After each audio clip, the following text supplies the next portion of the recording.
네, 동해 가스 정각 관련해서 산업통상자원부 2차관이 브리핑을 열었습니다. 네, 최근 액트지오 자격 논란과 함께 추후 시추 일정 등에 대해 입장을 밝힐 것으로 보이는데요. 현장으로 가보겠습니다. 있는 사항에 대해서 먼저 좀 말씀드리겠습니다. 그 탐사 성공률 20%와 관련돼서 이제 여러 좀 논란이 좀 있는 것 같습니다. 이게 높은 거냐 낮은 거냐, 그다음에 어떻게 계산한 거냐에 대해서는 논란이 있을 수 있고 또 전문가들마다 보는 시각이 다를 수 있다고 저는 생각을 합니다. 구체적으로는 저희가 지난번 아브루 박사가 왔을 때 네 가지 팩터에 대해서 말씀을 드린 것으로 알고 있습니다. 그러니까 첫 번째가 근원함이라 하면 실제 석유라든지 유전 원유라든지 가스를 생성할 수 있는 구조냐라는 이제 근원함에 대해서 얘기를 한 것으로 알고 있고요. 두 번째는 이제 덮개함이 있냐라는 부분이 하나 있는 것으로 알고 있고요. 그 다음에 트랩이 존재를 하냐, 이제 그게 있고, 하나 더 뭐지? 저류층. 그러니까 보관할 수 있는 또 저류층이 있냐, 이렇게 네 가지를 설명을 했고요. 구체적으로는 그런 부분에 대한 별도의 확률을 계산을 해서 그것을 이제 곱할 때 나온 값이 20%라는 점이고요. 다만 이게 분석 방법을 어떤 분석 방법을 썼느냐에 따라서 1대1 비교가 그러니까 같은 분석 방법을 썼을 때는 유의미하지만 어떤 광고에는 어떤 분석 방법을 쓰고 또 광고마다 분석 방법이 다를 수 있기 때문에 그것이 1대1로 비교하는 것은 좀 어렵지 않나라는 생각이 들고요. 저희가 이제 가이아나 유전을 말씀을 드렸던 이유는 가이아나 유전의 경우에는 심해 광고이면서 분석 방법도 동일한 분석 방법을 사용한 것으로 알고 있기 때문에 비교 대상으로 가이아나 유전을 말씀드렸다 이렇게 설명을 드리겠고요. 20%의 성공률이면은 사실은 개별 팩터 요인을 봤을 때는 성공률이 높다라는 취지로 이제 말씀을 드린 거고요. 더군다나 저희가 기존에 축적돼 있던 자료들을 종합적으로 분석을 했기 때문에 충분히 시추할 만한 수준이라는 말씀을 드리겠습니다. 두 번째, 이제 우드사이드와 관련해서는 두 가지 이제 의문을 많이 제기를 해주신 것으로 알고 있습니다. 첫 번째가 우드사이드가 철수한 게 이제 가망이 없어서 철수한 게 아니냐라는 부분이 하나가 있고요. 두 번째는 우드사이드도 자료를 봤는데 그 자료를 똑같이 본 거 아니냐라는 이제 오해가 좀 있으신 것 같아서 그 두 부분을 설명을 드리면 우드사이드 같은 경우는 이제 07년서부터 운영권자로서 활동을 했고요. 그래서 궁극적으로는 2022년 6월에 BH사와 합병을 하면서 전반적으로 자산 제조성이 이루어진 것으로 알고 있고요. 당시 심해 쪽에서 해상 프로젝트 부분에서는 전반적으로 철수 결정이 이루어진 것으로 알고 있습니다. 그리고 이 뒷부분에 이제 탐사 자료와 관련하여서도 당시 이제 우드사이드에게 저희가 설정한 광업권의 장소가 8광구와 6-1광구 북부 지역이 되겠습니다. 그러니까 나머지 지역에 대한 자료는 없었다는 말씀을 드리고요. 그래서 요번에 저희가 종합 분석한 자료는 기존에 이제 우드사이드가 분석한 자료 플러스 해서 저희가 그동안 서공사에서 독자적으로 수행했던 대륙분과 관련된 자료들, 또 대륙 사면과 관련된 자료들, 요 자료는 우드사이드가 분석을 안 했었고요. 그 두 자료를 같이 했다라는 말씀을 드리고, 또 앞에 주작과 홍계와 방어 얘기도 이제 아브루 박사 할 때 나왔었는데, 주작하고 홍계의 경우는 기본적으로 운영권자로서 우드사이드가 같이 시추를 했다는 말씀을 드리고, 방어는 서구공사 독자적으로 시추를 했습니다. 방어 구조의 경우에는 기본적으로 우드사이드의 광합권이 설정된 지역에 포함되어 있지 않았기 때문에 방어와 관련된 구조 자료는 기본적으로 우드사이드가 볼 수가 없었다라는 말씀을 드리고, 그래서 이런 네 가지, 그러니까 종합적인 자료를 기본적으로 액트지오사에서 분석을 한 거다라는 말씀을 드리겠습니다.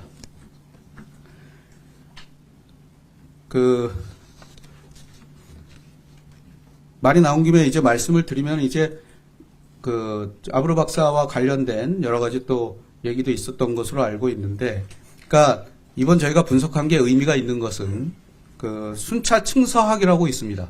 그러니까 이 궁극적으로는 이제 그 1970년에 이제 엑슨모빌에서부터 시작된 새로운 분석 방법 중에 하나인데요. 물론 지금은 이 심해 광고와 관련해서는 가장 그 많이 쓰이는 분석 툴 중에 하나라고 생각하시면 되겠고요. 이 순차 층서학에 기반한 분석을 가장 잘했던 회사가 이제 엑슨모빌이었고, 또 거기서부터 나온 학문이 순차 층서학이고, 이 순차 층서학의 가장 권위자가 아브로 박사인 것으로 알고 있습니다. 그래서 순차 층서학적인 기법을 활용하기 위해서는 기존에 있는 자료들의 종합적인 분석이 필요한 것으로 알고 있고요. 그래서 이번 구조가 이러한 순차 층서학을 활용한 그 국내에선 최초의 분석이었다라는 의미가 있겠습니다. 그리고 이제 그 앞에 물론 그 아브로 박사가 주작 홍계 방어에 대해서 이제 얘기를 한 것으로 알고 있습니다만, 주작 홍계는 앞에 말씀드렸듯이 우드사이드에서 시추를 했다고, 우드사이드와 서공사가 같이 시추했다고 말씀을 드리겠고요. 주작하고 홍계는 다 팔광구 쪽에 있던 지역이라는 점을 말씀을 드리고, 물론 주작 같은 경우는 이제 그 2012년에 초기였기 때문에 시추 자체, 그러니까 탐사 자체의 의미가 있었던 그 시추라고 보시면 되겠고요. 홍계의 경우는 주작의 경우에는 2D 자료에 그 기반해서 시추를 했다는 말씀을 드리고, 또 홍계의 경우에는 3D 작업을 했습니다만, 홍계가 가지고 있는 의미는 기본적으로 그 가스층을 발견을 했다. 다만 그 CO2 함량이 너무 높아서 경제성이 없었기 때문에 그 성공하지 못한 시추였지만, 의미는 근원암이 가스를 생성할 수 있는 구조라는 것을 입증했다라는 의미를 가지고 있고요. 방어 구조는 사실은 서구공사 단독으로 했고요. 요건 이제 6-1광구 중동부의 대륙 사면을 시추한 게 되겠고요. 이 방어가 가지고 있는 의미는 그 대륙 사면을 시추함으로써 그 6-1광구 대륙 사면과 심해부를 연결하는 브릿지 역할을 담당했던 시추로서의 의미가 있습니다. 방어 구조 같은 경우는 이제 고압대를, 저희가 생각했던 압력보다도 더 높은 고압대를 만나서 성공적인 시추는 아니었습니다만, 사실은 더 높은 압력을 가지고 있다는 것은 지층 아래에, 물론 그게 석유가 될 수도 있고 가스가 될 수도 있고 물이 될 수도 있지만, 어떤 그 다른 유형의 물질이 있다라는 것을 발견했다라는 데서 의미가 있는 것으로 보입니다. 액트 지오사와 관련하여서는 그 분석 의뢰한 배경에 대해서 뭐 정부가 개입했냐, 뭐 이런 여러 가지 얘기가 나옵니다만, 기본적으로 액트 지오사와는 그 서구공사 내부 그 용역 계약 과정에서 서구공사 내부 절차로서 이루어진 것이라는 것을 말씀드리고요. 경쟁 입찰을 통해서 시행을 한 것으로 알고 있고, 당시 그 심해 종합평가에는 총 3개 업체가 입찰한 것으로 알고 있습니다. 그래서 그 가격적인 요인과 비가격적인 요인, 특히 이제 기술과 관련된 부분을 거쳐서 액트지오사가 선정된 것으로 알고 있습니다. 또 그 액트지오의 계약 체결과 관련된 부분, 법인권과 관련된 부분에 대해서 이제 문의가 좀 있었는데요. 기본적으로 그 일부 실제 액트지오가 그 프랜차이즈 텍스라고 하는데, 그 전체적으로 한 1,650불 정도를 체납한 것으로 알고 있습니다. 그래서 그 부분에 있어서는 사실은 정확히 다 확인을 못했다라는 점에 있어서는 서구공사에서 그 부분까지 놓친 거에 대해서는 그 아주 완벽하게 잘하지 못했다라는 점에서는 죄송하다는 말씀을 드리지만, 계약 자체에 대해서는 그 법인격이 살아있기 때문에 큰 문제는 없었던 것으로 보이고요. 사실은 이게 그 기본적인 본질적인 그 이 자료의 전문성과는 다른 내용이기 때문에 그 부분이 그 자료의 그 전반적인 신뢰성에는 영향을 미칠 것으로는 보이지는 않습니다. 다만 이 액트지오사에서도 세금을 체납한 사실을 인지를 하고 1,650불에 대한 그 체납된 세금을 완납했고요. 그게 사실은 저희가 2023년 2월에 계약을 했는데 2023년 3월에 그 나머지 부분을 다 완납을 해서 그 추가적인 문제는 없었던 것으로 알고 있습니다. 이 말씀을 또 드리는 거는 또 일부 그 언론에서 그 세금 체납 규모가 굉장히 컸는데 그걸 못 내고 있다가 그 서구공사 용역대금으로 낸 게 아니냐라는 얘기를 하셔서, 저희가 서공사가 액티즈의 세금을 완납할 시점이 저희가 2023년 3월이라고 말씀드렸고요. 저희가 그 서공사에서 액티즈의 용역대금을 준 시점이 2023년 5월입니다. 최초에 나간 게. 그래서 그 부분은 잘못된 내용이라는 사실을 좀 정정해 드리겠고요. 아우르 박사 인터뷰 때 탄화수소를 발견하지 못한 리스크에 대한 통역이 좀 잘못된 부분이 좀 있었는데요. 아우르 대표가 탄화수소를 발견하지 못한 것이 리스크다라고 얘기한 부분은 이 부분은 어차피 저희가 물리탐사 단계이기 때문에 탄화수소 여부를 정확하게 모릅니다. 시추를 통해서만 가능한 부분이 되겠고요. 그 앞에 얘기했던 주작, 홍계, 방어 세 부분에서 경제성 있는 탄화수소를 발견하지 못한 것이 리스크다라는 의미로 해석을 하시면 될 것 같습니다. 앞으로 일정을 간략히 말씀드리면 저희가 하도 이제 여러 시추와 관련된 얘기가 나와 있지만 아직은 정확한 시추 지점을 확정짓지는 않았다라는 말씀을 드리겠고요. 시추 위치 정하는 것은 정부에서 정하는 것은 아니고요. 전문가들의 전문성에 의존해서 시추 위치를 정할 것이고 저희가 12월 말 정도에 이제 시추한다는 계획에서 역산을 해보면 7월 중에는 정확한 시추 위치를 정해야지 추후 일정이 지속 가능할 거라는 말씀을 드리겠고요.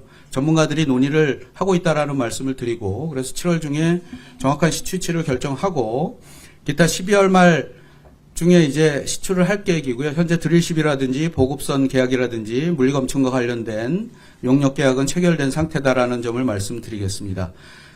저희가 이제 3개월 정도 시추가 된다라고 말씀을 드렸는데 요 계약 시점 3개월 내내 시추를 하는 것이 아니고요.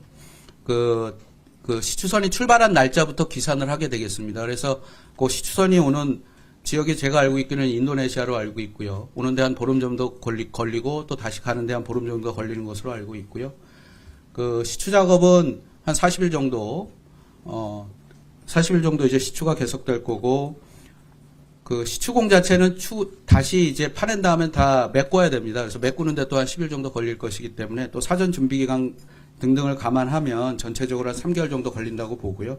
그런 시추 작업을 통해서 저희가 획득한 자료를 또 추가적으로 한 3개월 정도 검토를 한다는 전제 하에 내년 상반기 정도에 1차 시추 결과가 나올 것으로 보이고 있습니다. 앞으로 저희가 나온 일정과 관련하여서는 저희가 6월 아마 하순쯤으로 저희가 생각하고 있는데요.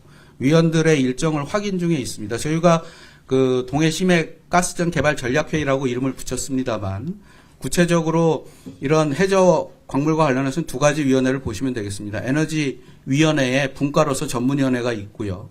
또 해저광물 자원법에 따른 해저광물 자원 개발 심의회가 있습니다. 그래서 저희는 먼저 이 분과위원회와 겸해서 동해심해 가스전 개발 전략회의를 6월 하순 중에 장관님 주재로 개최할 계획에 있고요. 이 개발 전략회의에서는 전반적인 이 시추와 관련된 준비 상황을 점검할 계획이 되겠습니다. 그리고 앞으로의 해외 투자 유치 방향에 대해서도 논의할 계획이 되겠습니다. 이 해외 투자 유치와 관련하여서는 전반적으로 전략을 잘 짜야 될 것으로 생각을 하고요. 어쨌든 여러분들이 또 많이 보도를 해주시고 여러 가지 그런 또 사전의 자료라든지 이런 것 때문에 해외 많은 기업들이 관심을 가지고 있다라는 정도 말씀을 드리고요. 다만 해외 투자 유치는 어느 단계에서 어떤 조건으로 또한 어떤 규모로 해외 투자를 받느냐는 추후에 저희 나라 국익에 굉장히 큰 영향을 미치기 때문에 저희가 리스크 요인과 저희가 추가적으로 얻을 수익 요인을 철저히 분석해서 결정할 것이라는 부분을 말씀드리겠습니다. 그 다음에 저희가 이제 남아있는 부분이 전반적인 제도 개선이 필요한 부분이 있습니다. 저희가 현재 해저광물자원 개발법이라는 법이 있습니다만 동법은 탐사와 소규모 생산에 중점을 둔 제도이기 때문에 물론 저희가 요거는 이제 시추와 병행해서 제도 개선을 추진할 계획이라는 점을 좀 말씀드리고요. 근본적으로 저희가 생산 광구를 가정을 하고 법 자체의 개정이 필요하다는 부분을 말씀드리겠습니다. 예를 들면 해외에서 제도 개선과 관련된 부분 전에 해외 투자 유치와 관련해서 저희가 또 정해야 될 가장 큰 부분이 광고 분할이 필요하지 않을까라는 개인적인 생각을 가지고 있고요. 현재 저희가 요번에 발표한 그 지역이 6-1광구와 6-1광구 북부, 6-1광구 중동부, 8광구 이렇게 현재 그 광구가 나뉘어져 있는데요. 현재 제가 유망구조라고 저희가 이제 지정한 지역들이 이 광구의 여러 부분으로 걸쳐져 있습니다. 그래서 이미 저는 사실 여러 개라고 했지만 7개 유망 사이트라고 다 나왔기 때문에 7개 유망 사이트의 구조를 감안한 광구를 다시 분할할 계획이라는 것을 말씀드리겠습니다. 이게 광구 분할이 왜 중요하냐면 추후에 그 투자 유치라든지 부분에 있어서 기본적으로 이 분할된 광구 중심으로 저희가 해외 투자 유치가 이루어질 것이기 때문에 광구 분할이 중요하다는 부분을 말씀드리고요. 이 광구 분할은 기본 방향이 개발전략회의에서 정해집니다. 네, 최남호 산업통상자원부 2차관의 브리핑 함께 들어봤습니다. 일단 동해 가스전과 관련해서 논란이 계속되자 진화에 나선 것으로 보이는데요. 액트지오사의 자격 논란 등에 대해서 여러 가지 설명을 했습니다. 전문 용어들도 있어서 저희가 세세하게 다 전해드릴 수는 없지만 대략적으로 좀 정리를 해드리면 일명 대왕고래 프로젝트 탐사 성공률 20%와 관련해서 여러 논란이 있는 것 같다. 그런데 전문가들마다 보는 시각이 다를 수 있다 생각한다. 이런 말이 있었고요. 그리고 철수한 호주 업체죠. 우드사이드와 관련한 사안에 대해서도 이야기가 있었습니다. 우드사이드는 2007년부터 운영권자로서 활동을 했고 충분한 평가를 못한 채 철수를 했다. 그리고 대륙 사명과 관련된 자료는 우드사이드가 분석을 안 했다. 이런 설명도 있었습니다. 네, 그리고 이제 방한을 했던 아브레우 박사 다들 아실 텐데요. 최근 에너지 관련 분석을 할 때 순차 층서학을 토대로 분석을 하는데 이 순차 층서학의 권위자가 바로 아브레우 박사다라고 이제 이 박사에 대한 신뢰를 보였고요. 또 액트지오 용역 선정과 관련해서 이 석유공사의 내부 경쟁 입찰을 통해서 선정이 됐다. 그리고 액트지오사의 체납이 또 문제가 됐었죠. 이 체납과 관련해서는 석유공사가 놓친 건 사실이지만 계약 자체에는 큰 문제가 없었다. 액트지오사의 전문성 또 신뢰성과는 다른 내용이다. 이렇게 해명을 하기도 했습니다. 최남호 산자부 2차관의 발표 함께 보셨습니다.